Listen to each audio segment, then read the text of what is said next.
Fé versus caridade. Onde encontrar a salvação? Existe uma afirmação que diz: fora da caridade não há salvação. E por que não é a fé?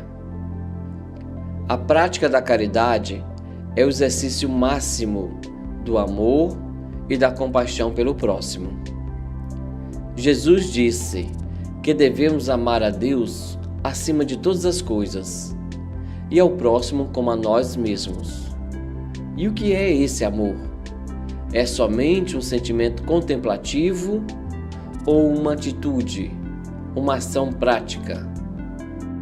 O Mestre nos contou uma parábola onde o samaritano encontrou um desconhecido na estrada.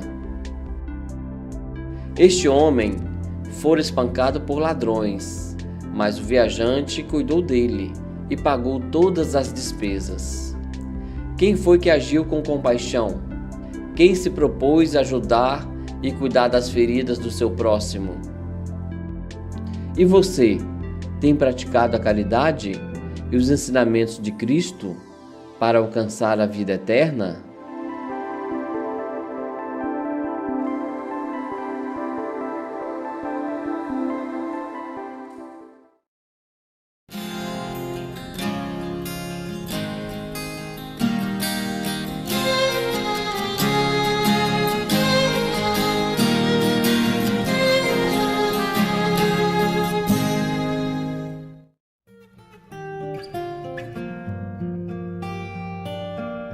Quanto mais o tempo passa, mais o amor me faz crescer.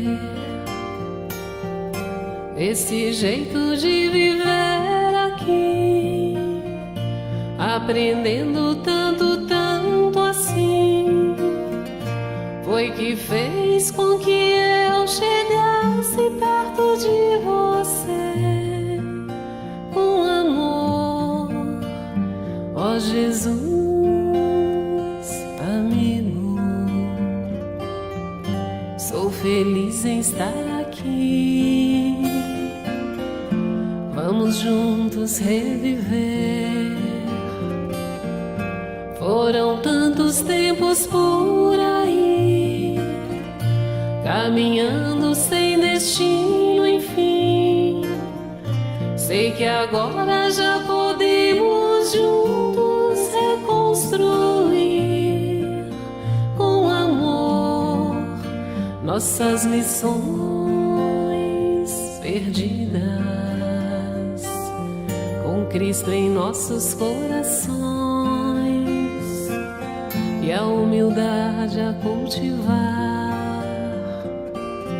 Encontraremos a verdade, a luz, a caridade e o bem maior, pois nosso Pai hoje nos ensina com seu exemplo de amor a perdoar, compreendendo.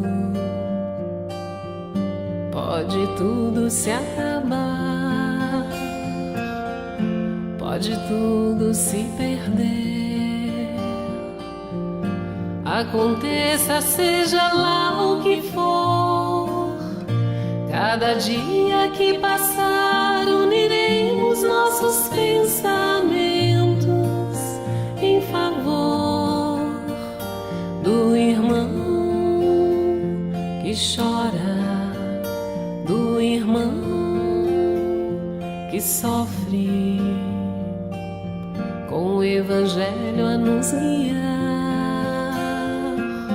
Aprenderemos a amar, com a paz em nossos corações e a vontade que nos faz seguir. Poderemos encontrar o que um dia o nosso Pai então nos ensinou, que do amor renasceremos, que do amor renasceremos.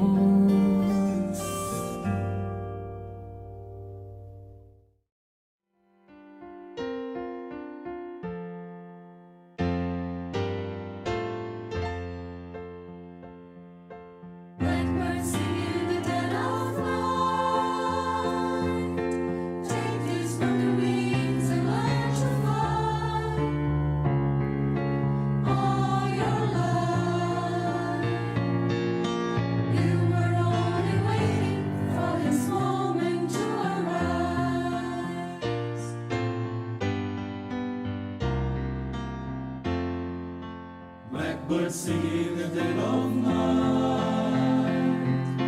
Take these sunny eyes and learn to see. All your life, you were only waiting for this moment to be free. Blackbird fly, blackbird fly, into the light of the dark black night.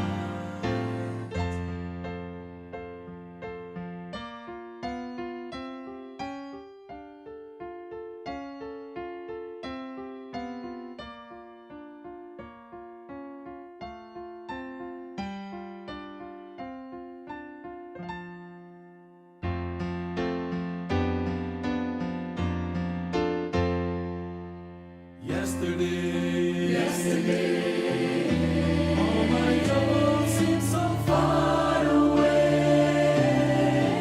Now it looks as though they're here to stay. Oh, I believe in yesterday. Suddenly, I'm not the man I used to be. There's a shadow hanging over me. Oh, yesterday can suddenly. Why she had to go, I don't know. She wouldn't say. Oh, I said something wrong. Now I long for yesterday. Yesterday, such an easy game to play. Now I need a place to hide away. Oh, I believe in yesterday. Why she had to go, I don't know. She wouldn't say. I said something wrong. Now I long for yesterday. Yesterday, such an easy game to play. Now I need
Olhar de bondade.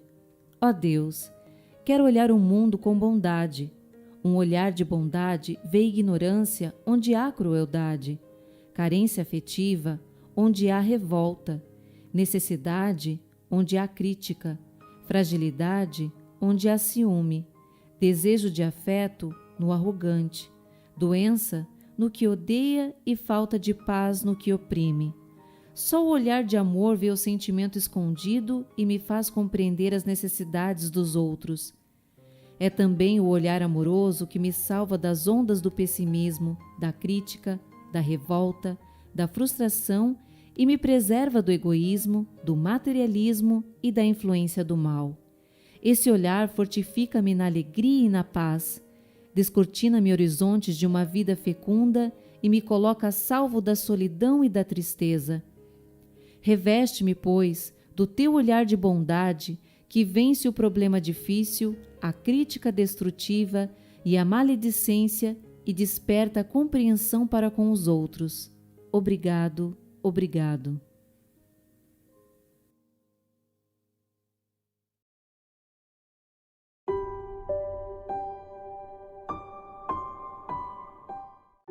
Boa noite, meus irmãos.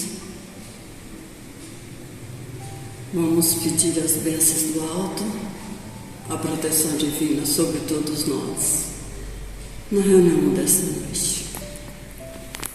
Pedindo a Jesus, a Deus nosso Pai, aos nossos mentores, mensageiros da nossa casa, Aniceto, que sempre está presente dentro da nossa casa de oração. Pedindo a tua proteção, a tua bênção, para iniciar a nossa reunião da noite. Que Deus possa nos abençoar, nos proteger e possa nos dar aquilo que possamos merecer, com a graça de Deus e dos bons espíritos protetores da nossa casa. Pai nosso que estás no céu, santificado seja o vosso nome. Venha a nós o vosso reino, seja feita a vossa vontade, assim na terra como no céu. O pão nosso de cada dia, assim dá hoje, Senhor. Perdoa as nossas dívidas, assim como nós perdoamos nossos devedores. E não deixei cair em tentações. E livra, Senhor, de todo mal. Senhor é o poder, é o reino e a glória para todos sempre. Pedindo a proteção do alto sobre todos nós encarnados e os nossos irmãos desencarnados. E que assim seja.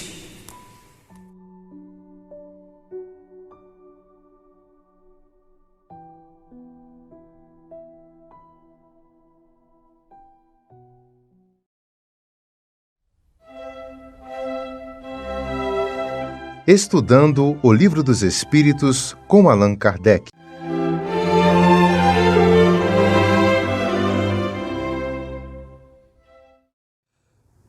noite, meus amigos. Que Jesus, o nosso Mestre, nos abençoe hoje e sempre. Estudando o Livro dos Espíritos nessa noite, Kardec ele está estudando o instinto e a inteligência, logo no início do capítulo do Livro dos Espíritos. E a questão 73, que nós abordaremos nessa noite, ele pergunta o seguinte: o instinto independe da inteligência? Então, inicialmente, ele já coloca como dois conceitos diferentes. Instinto sendo uma coisa, inteligência outra coisa. E quer saber se existe uma interdependência entre um e o outro, qual é a correlação, né? Vamos dizer assim, ele está estudando entre instinto e inteligência. Os espíritos vão responder o seguinte: precisamente não. Ou seja, se você quiser fazer uma separação precisa entre espírito e inteligência, não vai ser possível. Por isso que o instinto é uma espécie de inteligência. Ou seja, o instinto, se a gente começar a observar bem, ele é como se fosse uma inteligência extremamente primitiva. Vamos colocar assim. É uma inteligência sem raciocínio, ou seja, uma inteligência que não pensa, que é um atributo, vamos dizer assim, até essencial da inteligência. O que é inteligência? É eu prever algo futuro. Quando eu ajo com inteligência, eu estou fazendo algo para determinada coisa, ou seja, eu faço já algo no sentido de prever com um pensamento futuro, não só no presente, mas no futuro. Por ele é que todos os seres provêm as suas necessidades. Então ele já finaliza a resposta dizendo o seguinte, que o instinto, na realidade, ele é um provedor, vamos dizer assim, das nossas necessidades. Em outras palavras, e usando a mesma referência, a ciência já observou bem, já estudou bastante isso, no sentido que os instintos, a transformação, a adaptabilidade dos instintos promovem a adaptação das espécies à condição ambiente. E essa adaptação das espécies promove, por consequência, uma evolução biológica. Essa evolução biológica vai selecionando seres mais aptos àquela condição. Ou seja, os meus instintos vão me adaptando às condições adversas para a minha perpetuação, a minha evolução biológica. E por isso, os instintos fazem parte da característica de determinadas espécies. Por isso que nós vamos ver, por exemplo, um lobo alfa, vamos dizer assim, da matilha, ele demarcando o seu território, através da secreção de algumas glândulas misturadas na urina, dizendo o seguinte: esta área é minha e da minha matilha.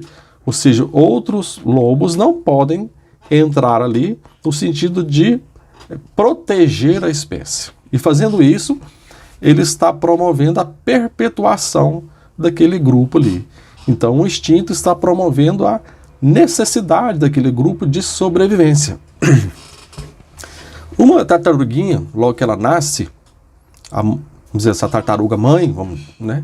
Ela vem lá do mar, cava na praia, uma cova, coloca ali centenas, às vezes, de ovos, tampa e vai embora. Passado alguns dias, aqueles ovos se chocam e as tartarugas nascem. Ninguém vai ali dizer para aquela tartaruguinha o que ela tem que fazer. Quando o ovo eclode, ela sai, né, para a areia, ela instintivamente busca o mar. Sem que a sua mãe tenha ensinado, sem que ninguém tenha ensinado. Ela faz isso numa reação instintiva. Ou seja, ela está buscando a sobrevivência por instinto. E assim nós vemos, então, que o instinto ele está gravado na memória cerebral daquela espécie. Ou seja, ele é transmitido de forma hereditária. Nós recebemos os nossos instintos dos nossos pais, que receberam dos nossos avós, e vão desde os nossos antepassados. Para quê? Para que a cada nascimento, aquele ser já traga gravado aqueles instintos que vão promover a sua sobrevivência, o seu crescimento, a sua melhor adaptabilidade ao meio ambiente. Por isso que os pássaros, eles fazem ninhos, as andorinhas, elas migram do hemisfério norte para o hemisfério sul e vice-versa. Eles fazem isso no sentido de proteção à espécie, perpetuação da própria espécie, alimentação, conforto por causa da temperatura e tudo mais. E fazem isso porque aquilo está gravado de forma hereditária neles. E aí Kardec, ele está estudando assim, poxa, mas isso aí não é uma espécie de inteligência? Quando um pássaro sai lá do hemisfério norte, vem voando e voa 10.000 quilômetros, sem nenhum instrumento, sem nada, e tudo, e chega lá no Polo Sul, próximo ao Polo Sul, região do Polo Sul, Antártica, às vezes próximo à Antártica e tudo mais. Ele faz isso anualmente, vai e vem, vai e vem. O que faz ele fazer isso? Não é uma inteligência? Porque é preciso muita inteligência para poder fazer isso, né? Então é onde os espíritos estão dizendo, olha, isso é uma espécie de inteligência, mas a gente não pode categorizar isso como inteligência em si, como a gente percebe nos seres humanos, como a gente percebe como a inteligência em nós. Porque se eu estiver lá no Polo Norte e pensar, não, vou fazer uma viagem para o Polo Sul, eu vou pensar, não, vou fazer uma viagem para o Polo Sul por isso, por tal motivo. Não, porque vai estar chegando o inverno, lá vai estar e lá vai ser calor, eu vou fazer isso, é uma viagem de lazer, vou usar tal meio de locomoção, vou andando, vou navegando, de que forma for. O ser humano, quando ele age com a inteligência, ele age por determinada coisa. E quando nós agimos e nós temos em nós ainda instintos, o instinto é uma ação sem pensamento de consequência. Ele age por agir. Por exemplo, se eu estiver andando na rua, vi um cachorrinho, e eu não vejo esse cachorro, eu simplesmente senti a mordida dele na minha perna. Instintivamente, eu vou saltar, recolher a minha perna e fugir dali. É instintivo, isso é milésimo de segundo. Quando eu passar, dar um passo, 2 passos à frente, que eu olhar para trás e ver que é um cachorrinho pequenininho, o perigo passou, e aí, em vez de eu agir com instinto, a partir deste momento eu estou agindo com inteligência. Aí eu vou ou xingar o cachorro, ou eu vou lá, que cachorro bonitinho, ou seja, eu vou agir aí já conforme a minha condicionante interior. Já não é mais o instinto agindo, a inteligência. Pode ser inteligência emocional, ou o que seja. Ou seja, aí a partir deste momento, já não é mais o instinto. Mas nós temos e somos guiados ainda, nós não podemos esquecer que nós somos animais. Ainda somos animais. Nós temos instintos presentes em nós. O ser humano, é um erro a gente considerar que nós não temos instinto. Temos instinto sim. A diferença é que nós podemos educar as nossas reações perante o instinto.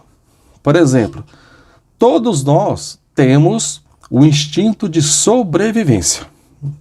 Frente a um perigo, nós vamos nos preservar daquele perigo.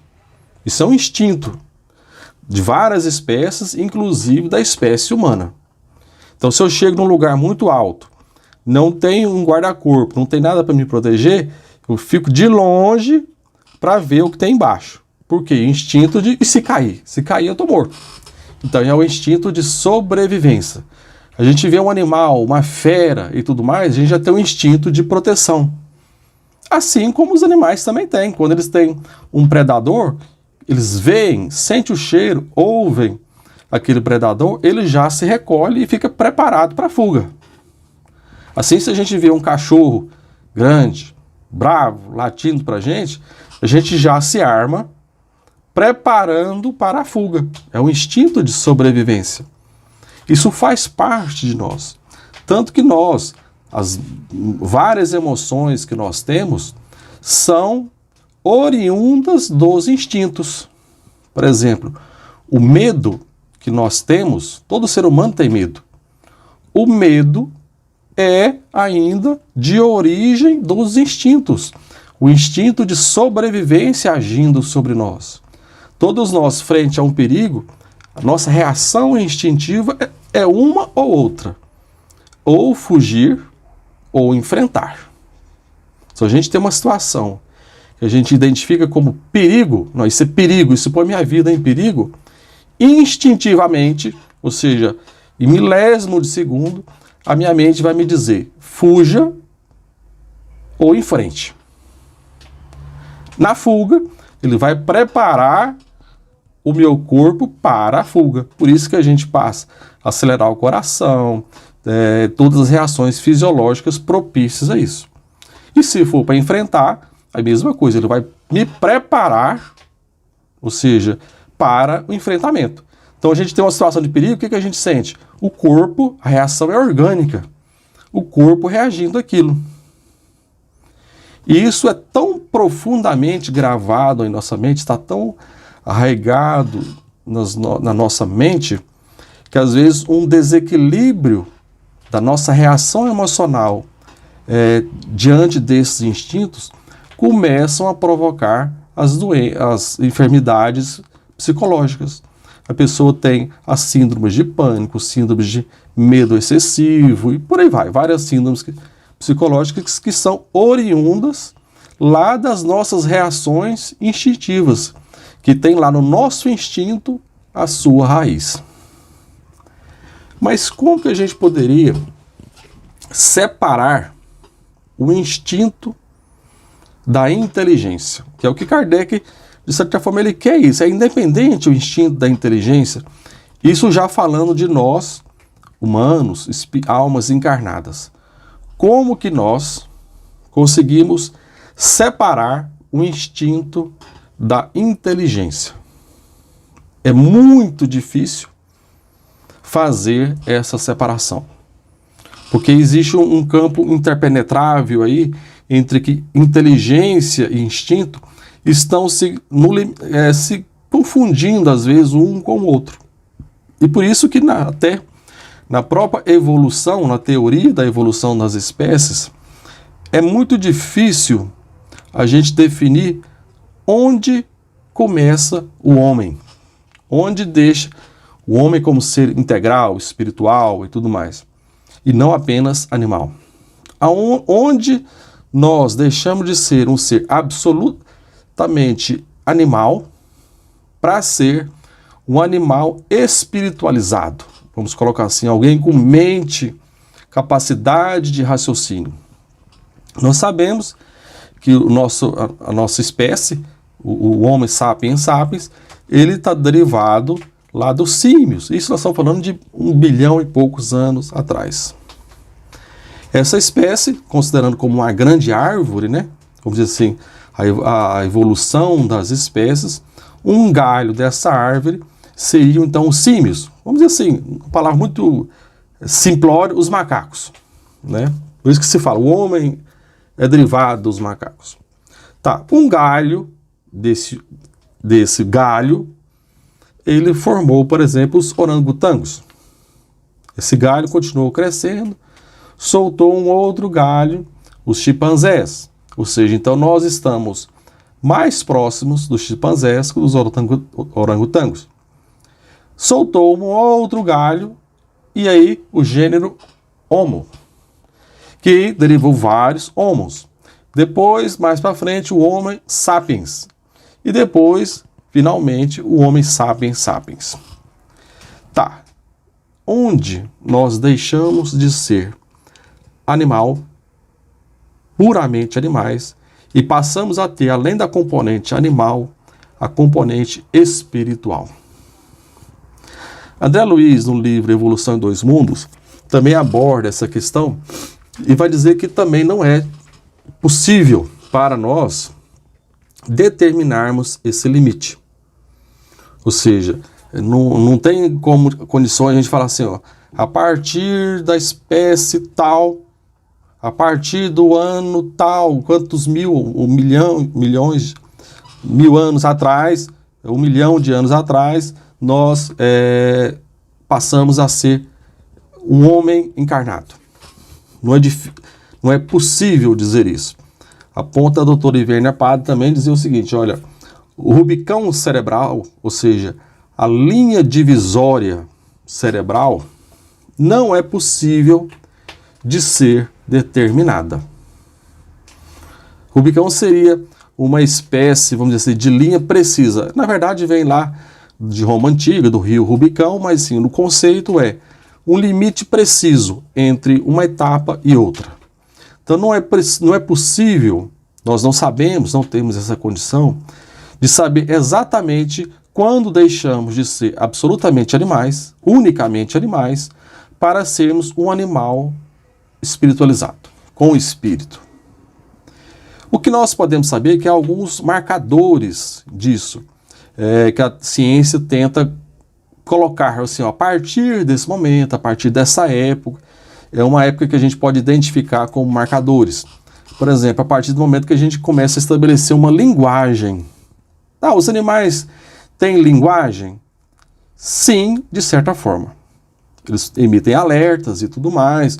O animal vigia, emite um alerta para o grupo da sua espécie. Está vindo um perigo. Isso é uma espécie de linguagem. Mas o homem, ele adquiriu uma habilidade, vamos dizer assim, de atribuir símbolos na sua linguagem. Então, por isso que a gente vai ver lá nas cavernas, por exemplo, o homem das cavernas, um ser extremamente primitivo, fazendo desenhos na caverna. A gente nunca viu um animal desenhar. Ou seja, então ele já está atribuindo um desenho a um boi, a um veado, a sua caça e tudo mais. E isso poderia ser considerado já um sinal, um marcador. A partir daqui eu sou um animal. Existem alguns outros marcadores, para dizer assim, da questão de viver em sociedade, alguns marcadores de simbologias também, mas o que é importante dizer assim, olha, é uma espécie, nós estamos vivendo em conjunto, em sociedade, há mais ou menos 200 mil anos, e em torno disso, entre 1 milhão e 200 mil anos, ou seja, muito tempo, que nós passamos a ter o instinto, ou seja, o instinto que nos protege, que nos guia, que nos dá as reações instantâneas, que dá um instinto materno e tudo mais, de sobrevivência, de sexo, de alimentação, tudo isso é feito pelo instinto.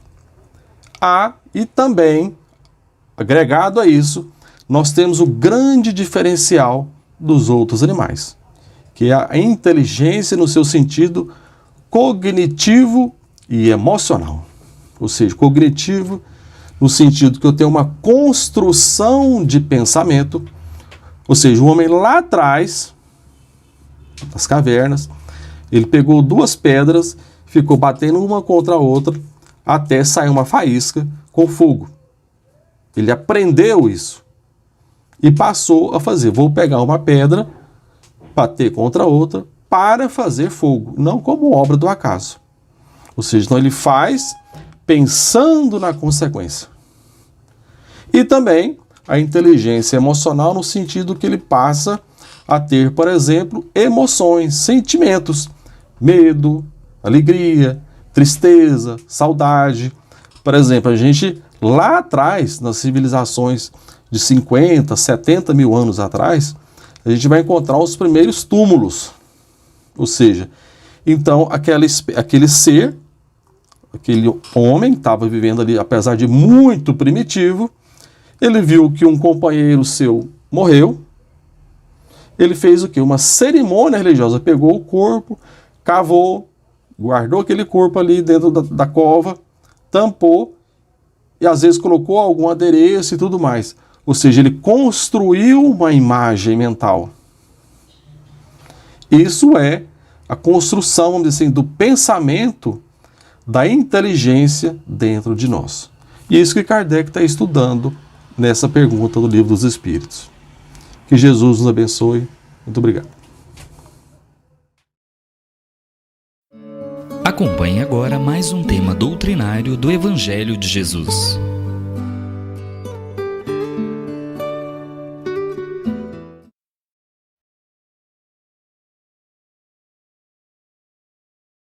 Boa noite, espero que estejam todos bem.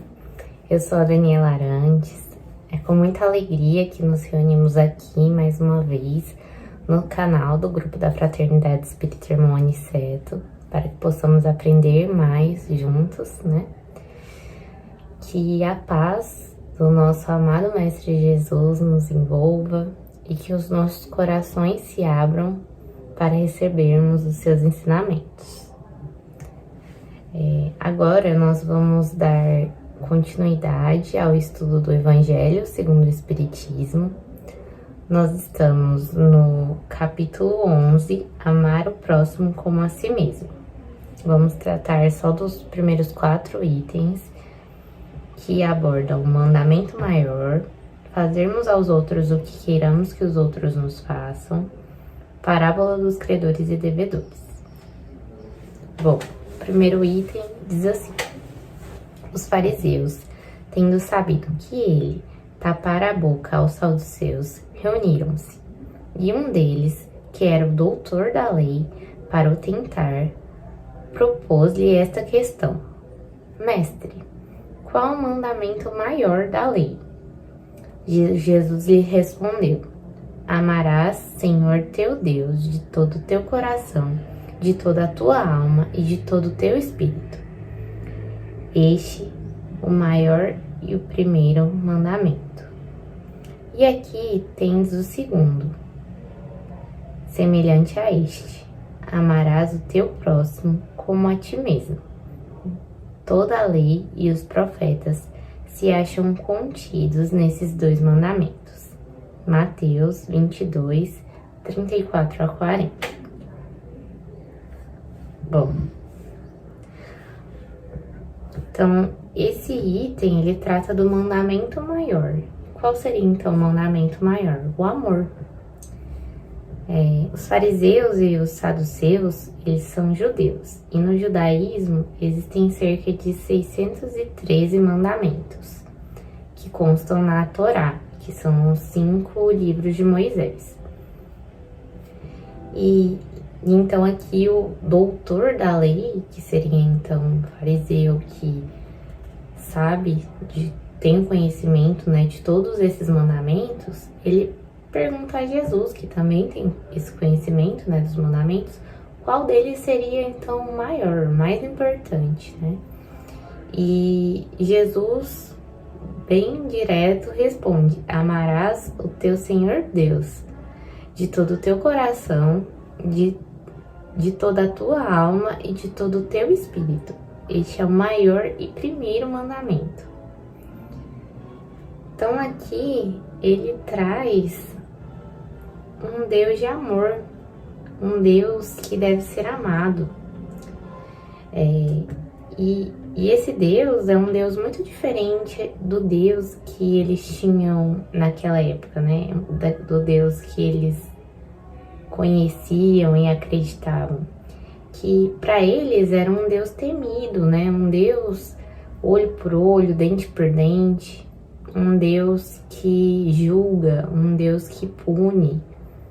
E não, então era um Deus para ser temido, né? E não amado. E até hoje a gente ainda tem resquícios desse sentimento de, às vezes, dizer: olha, Deus tá te vendo, Deus vai te punir. E nós sabemos que não é bem assim, que as coisas ruins, elas acontecem para que nós possamos evoluir. E não que Deus é rancoroso, que Deus é mau. Não. Deus é bom o tempo todo, né? Nós sabemos que Deus é bom o tempo todo. E Deus, então, e aqui, então, ele traz esse Deus amado. Um Deus que deve ser amado. E em seguida, né, Jesus continua aproveitando, então, para fazer o link com o segundo mandamento, que seria: amarás o teu próximo como a ti mesmo. E é engraçado que ele coloca como parâmetro do amor ao próximo, amarás teu próximo como a ti mesmo. Então, o parâmetro de amor ao próximo é o amor próprio. Então, você tem que, da mesma forma como você se ama, você deve amar o próximo. Então, é importante também notar que a gente deve aprender a se amar também. Nós temos que não colocar o outro à frente de nós, como se ele fosse mais importante. Não é sobre isso. O amor, a gente também tem que se amar, a gente também tem que se respeitar, para a gente conseguir também amar o próximo. Na Bíblia, primeira epístola de João, capítulo 4, versículos 20 e 21, diz assim: se alguém diz, eu amo a Deus, e odeia o seu irmão, é um mentiroso. Porque não ama a seu irmão ao qual viu, como pode amar a Deus a quem não viu?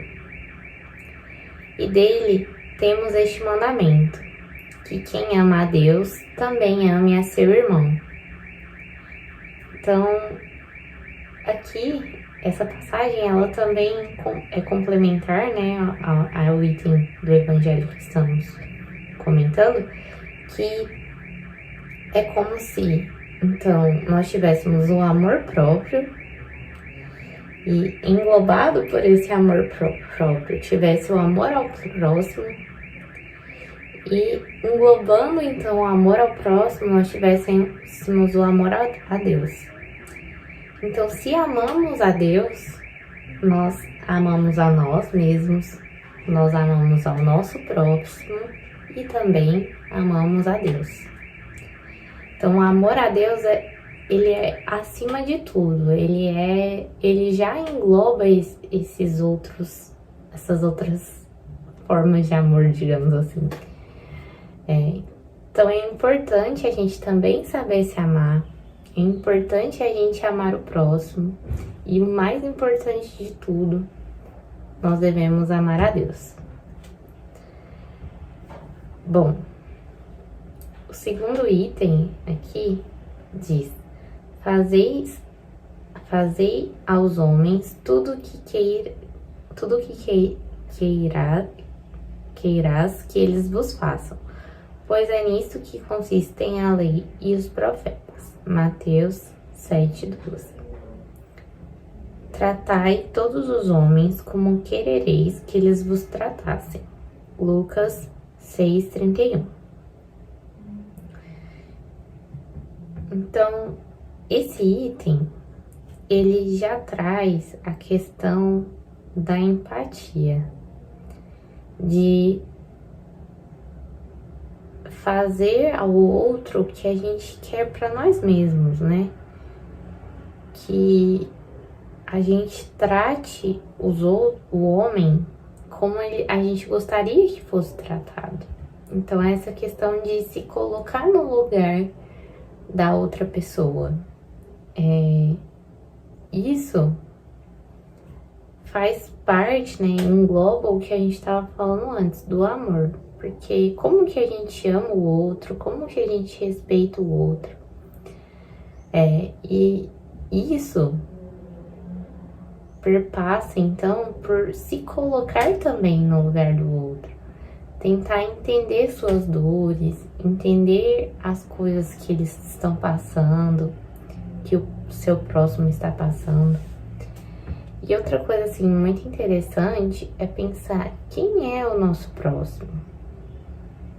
Nosso próximo não é só quem está exatamente ao nosso lado o tempo todo.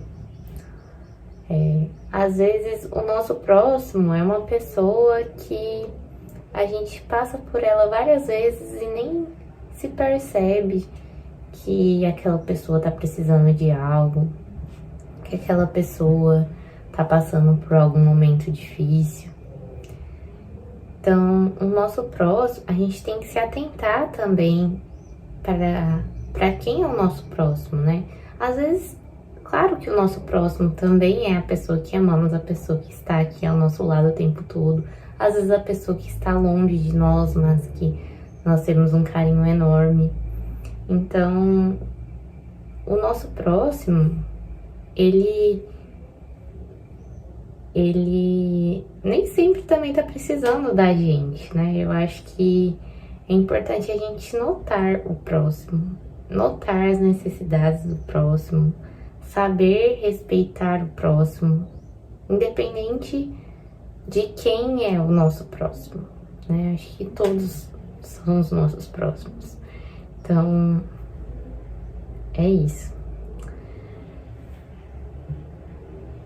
Com relação a se colocar no lugar da outra pessoa, às vezes é difícil, às vezes a gente nunca vai entender completamente o que é passar por uma determinada situação, já que a gente nunca passou de verdade por ela. Então nem sempre é fácil também se colocar no lugar do outro, né? Tentar entender completamente. Às vezes a gente tem impressões erradas, às vezes a gente acha que tá fazendo algo legal pra pessoa e não tá. Então a gente tem que ter muito cuidado também com essa questão de fazer o que nós gostaríamos que fizessem conosco, né? Eu acho que tem muito a ver com essa questão da empatia mesmo, de sermos cautelosos e não julgarmos sem saber também. É muito complicado essas questões, são muito complicadas. Mas a gente só ama o próximo quando a gente tem esse tipo de carinho com ele, esse tipo de atenção. Se a gente não tem, a gente não ama. E a caridade, fazer a caridade, né, é justamente isso. É ajudar o próximo por ele, não por nós mesmos, né? Embora muitas vezes a gente que sai feliz, realizado e às vezes pequenas ações, às vezes vê um sorriso assim numa pessoa que tá passando por uma situação difícil, já nos alegra muito, né? Mas não fazer isso só por nós, né? Pra nossa felicidade própria, mas de fato, por estar fazendo algo importante pro outro, sabe? Claro que não tô falando pra gente não ficar feliz, é importante sim a gente ficar feliz, é bom que a gente fique feliz, né? Até pra nos motivar a fazer essas coisas mais vezes, mas é muito do outro, né? Do como essas coisas, como as nossas atitudes afetam o outro. Bom, item 3, então, que traz essa questão da parábola e diz assim: o reino dos céus é comparável a um rei que quis tomar contas aos seus servidores. Tendo começado a fazê-lo, apresentaram-lhe um que lhe devia 10.000 talentos. Mas como não tinha meios de pagar, mandou seu senhor que vendessem a ele sua mulher, seus filhos e tudo o que lhe pertencesse, para pagamento da dívida. O servidor, lançando-se-lhe aos pés, o conjurava, dizendo: Senhor, tende um pouco de paciência, eu lhe pagarei tudo. Então o senhor, tocado de compaixão, deixou-lhe ir e lhe perdoou a dívida. Esse servidor, porém, ao sair, encontrando um de seus companheiros que lhe devia 100 dinheiros, o segurou pela gola e, quase a estrangulá-lo, dizia: paga o que me deves. O companheiro, lançando-lhe aos pés, o conjurava, dizendo: tenha um pouco de paciência, e eu lhe pagarei tudo. Mas o outro não quis escutá-lo. Foi-se e o mandou prender, para tê-lo preso até pagar o que lhe devia. Os outros servidores, seus companheiros, vendo o que se passava, foram extremamente aflitos e informaram o Senhor de tudo o que acontecera. Então o Senhor, tendo mandado vir à sua presença aquele servidor, lhe disse: meu servo, eu te havia perdoado por tudo o que me devias. Por que me pediste? Não estavas, desde então, no dever de também ter piedade do teu companheiro, como eu tivera de ti? E o Senhor, tomando de cólera, o entregou aos verdugos para que o tivessem, até que ele lhe pagasse tudo que devia. É assim que meu Pai, que está no céu, vos tratará, se não perdoardes do fundo do coração as faltas que vossos irmãos houverem cometido contra cada um de vós. Mateus 8, 18, 23 a 35.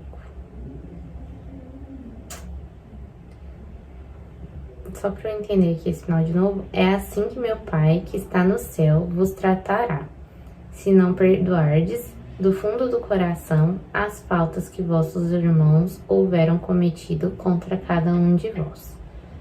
Então, é importante. Então, Deus espera que nós perdoemos, para que Ele nos perdoe também. Nós cometemos falhas. Nossos irmãos cometem falhas. Ninguém é perfeito.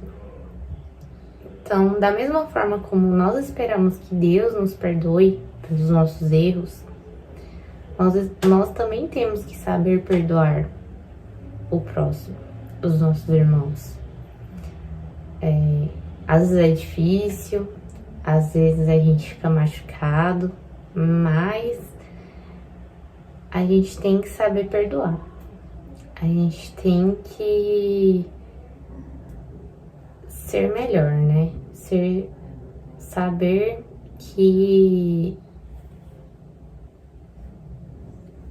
como nós esperamos também, claro que, como foi dito antes, nós esperamos que os outros nos façam o que nós gostaríamos também que eles fizessem com a gente, né? É uma troca mútua, assim como eles esperam, assim como o próximo espera que você faça algo que ele gostaria que fizesse com ele, nós também queremos que eles façam coisas que realmente nós gostaríamos que fizessem conosco.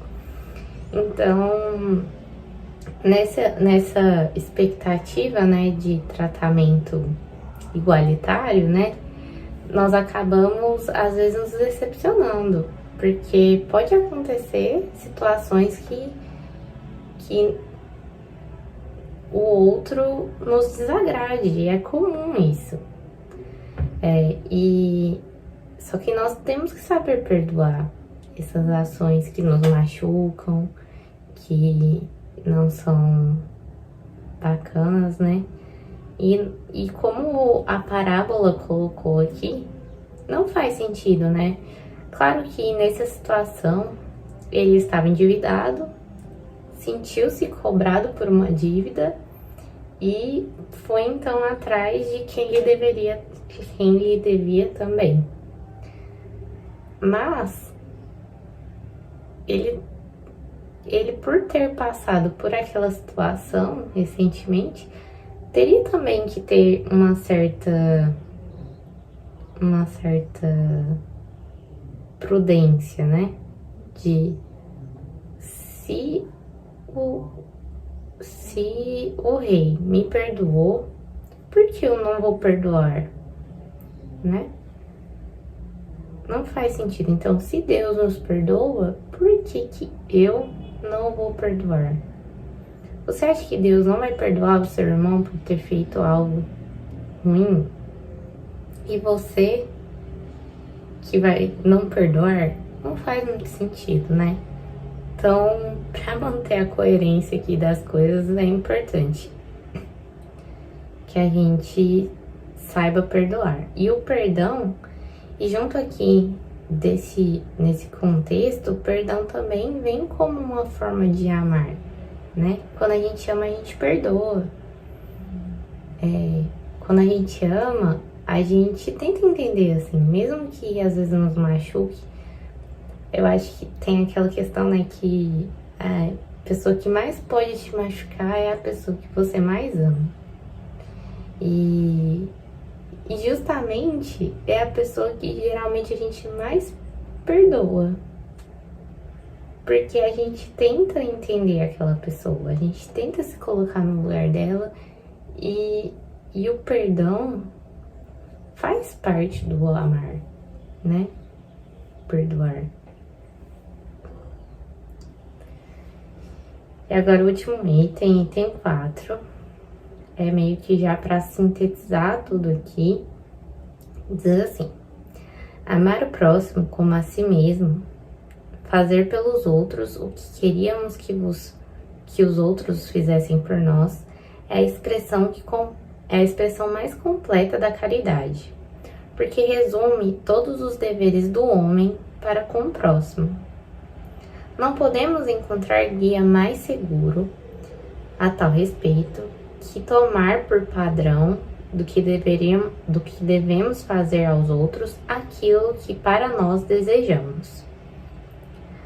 Com que direito exigiríamos dos nossos semelhantes melhor proceder, mais indulgência, mais benevolência e devotamento para conosco do que os temos para com eles? A prática dessas máximas tende à destruição do egoísmo.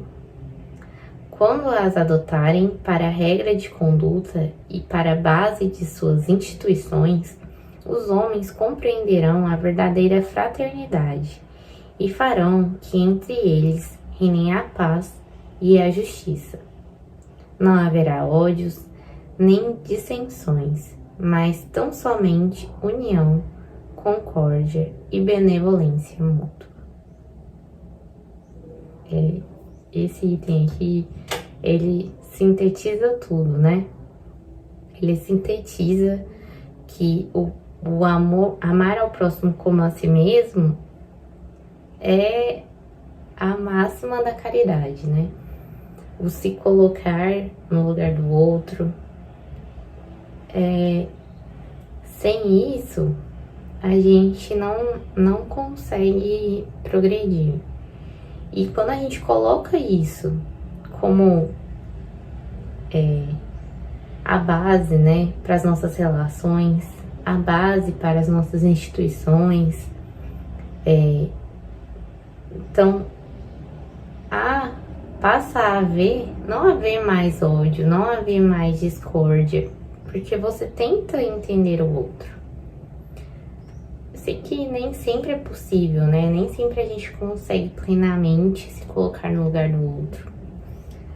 Mas só de tentar, a gente se aproxima mais um do outro.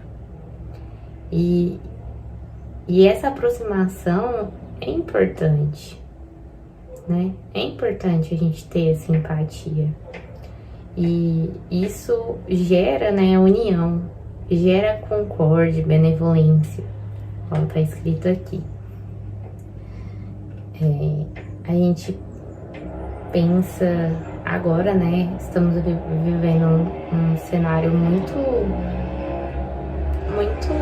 irreal, assim, para pleno século XXI, 2022 aí, e nós estamos num cenário de guerra. E por que, né? Ainda temos guerra. A guerra não faz sentido. Se você pensar num contexto desse, né, de amor ao próximo, de se colocar no lugar do outro, de querer ao outro o que você quer pra você, não existe guerra, não tem como existir guerra num cenário desse. É incabível. Para existir guerra, você tem que estar colocando acima disso outras coisas, né? Acima desse amor ao próximo. E Deus colocou como Jesus, né? Aqui nos informou que o mandamento maior de Deus mesmo é o amor. A máxima é o amor. Então, assim, é difícil ver que ainda temos muito a evoluir nesse sentido. Parece algo muito simples, mas ao mesmo tempo é algo muito difícil. Algo que a gente tem que estar sempre buscando, né? Sempre se policiando para amar ao próximo e amar a Deus. Que não vamos conseguir, não é possível amar a Deus sem amar o nosso próximo, né? Igual tá lá na Bíblia. Se o próximo que nós vemos, nós não conseguimos amar, como que nós vamos amar a Deus? Então, nós temos que saber amar ao próximo, nós temos que buscar ter empatia, ter benevolência, né, com o próximo. E nossas leis, nossas regras, nossas formas de agir têm que estar voltadas para isso, né? Para esse amor, para essa relação de se colocar no lugar do outro, né? De desejar para o outro o que você deseja para você. Então é importante também que a gente saiba se amar, saiba tratar o outro bem. Bom, é isso. Obrigada aí pela atenção, pelo carinho, né, de todo mundo. E que nós possamos nos reunir mais vezes para aprender mais. E é isso. Muito obrigada.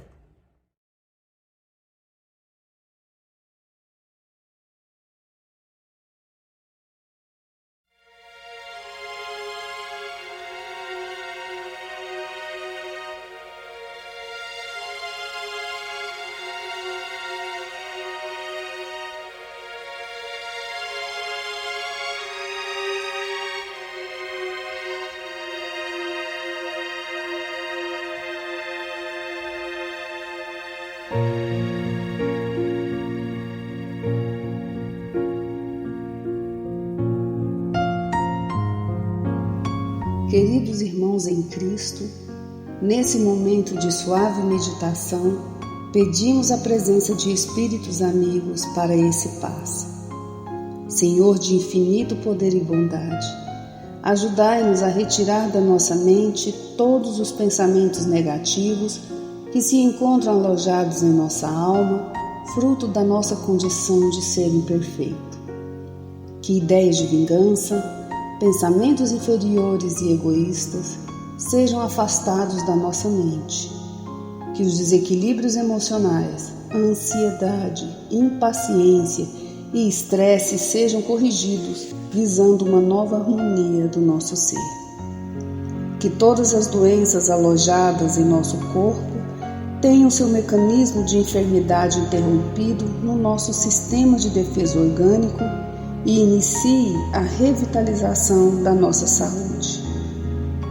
E assim, meu Pai Celestial, com suas bênçãos e as energias luminosas e curativas de seus missionários, possamos receber as melhores vibrações energéticas através deste passe e que essas vibrações venham em forma de ideias edificantes, de otimismo, alegria, e nos fortaleça para o perdão, a paciência e a serenidade necessárias à resolução de nossos problemas e provações.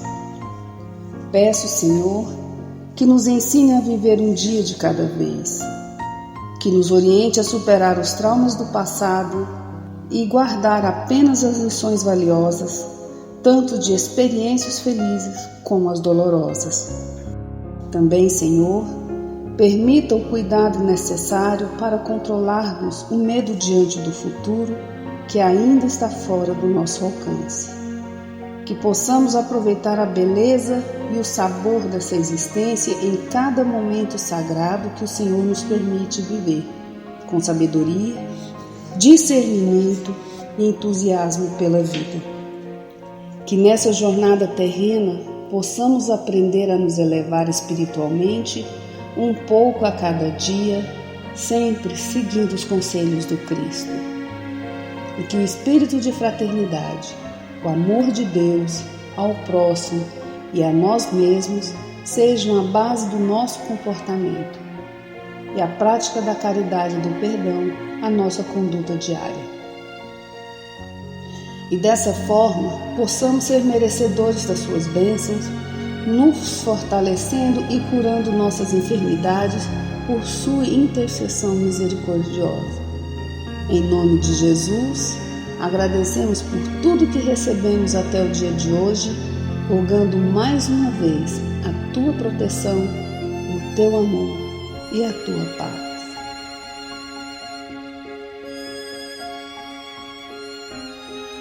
E continuando nessa vibração de amor, nós agradecemos aos bons espíritos que se dignaram de comunicar-se conosco e lhes rogamos que nos ajude a pôr em prática as instruções que nos deram e façam que ao sair daqui, cada um de nós se sinta fortalecido para a prática do bem e do amor ao próximo. Também desejamos que as suas instruções aproveitem aos espíritos sofredores, ignorantes ou viciosos, que tenham participado da nossa reunião e para os quais imploramos a misericórdia de Deus. Que assim seja.